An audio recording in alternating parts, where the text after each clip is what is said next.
आज दिनांक 4 मार्च. आजच्या प्रवचनाचा विषय प्रपंचाचे स्वरूप समजून घेऊन नामात राहावे. आपले जीवन किती अस्थिर आहे हे लढाईच्या काळात चांगले समजून येते. अशा अस्वस्थतेच्या काळात मनाने घाबरू नये. काळजी न करता शांतचित्ताने भगवन नामात कर्तव्य करीत राहावे.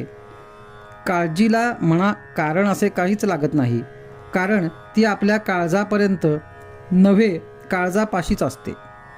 काळजी करायचीच म्हटले म्हणजे कोणत्याच गोष्टी तिच्यातून सुटत नाहीत. काळजीमुळे मानसिक आणि शारीरिक त्रास होतो. ज्याला काळजी नाही त्याने भगवंत आपलासा करून घेतला हे समजावे. भगवंतावर पूर्ण विश्वास टाकून तुम्ही काळजी करण्याचे एकदम बंद करा. ज्याप्रमाणे कुणाचीही कुंडली मांडली, मग तो श्रीमंत असो की गरीब असो, तरी तिच्यामध्ये सर्व ग्रह यायचेच. त्याचप्रमाणे जन्मलेल्या प्रत्येक प्राण्याला सर्व विकार असायचेच. भगवंताचे अवतार जरी झाले किंवा साधू पुरुष जरी झाले तरी त्यांनाही विकार असतातच. अर्थात त्या विकारांच्या बरोबर प्रेम, दया, शांती, क्षमा हे गुणही त्यांच्या अंगी असतात. ग्रह हे या जन्माचे आहेत, पण विकार हे मागच्या जन्मांपासून आलेले असतात.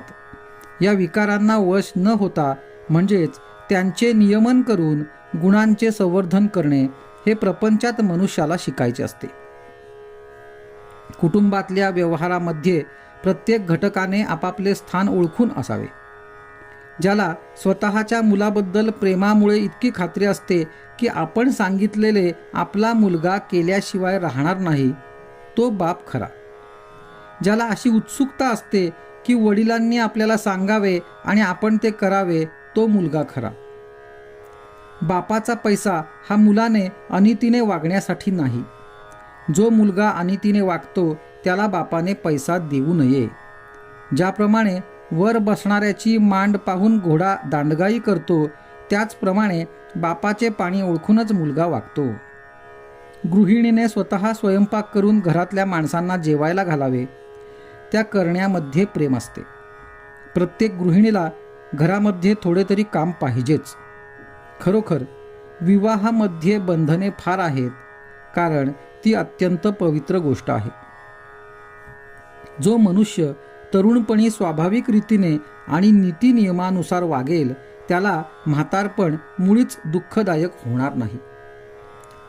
आज ज्याने चांगले वागण्याचा निश्चय केला त्याचे मागले पुसलेच. भगवंत रोज संधी देतो आहे. आज सुधारेल आणि कालचे पुन्हा केले नाही म्हणजे पूर्वीचे नाहीसे होते, हीच संधी. आजचा सुविचार: जो शहाणा असेल त्याने समजून व जो अडाणी असेल त्याने श्रद्धेने बंधने पाळावीत.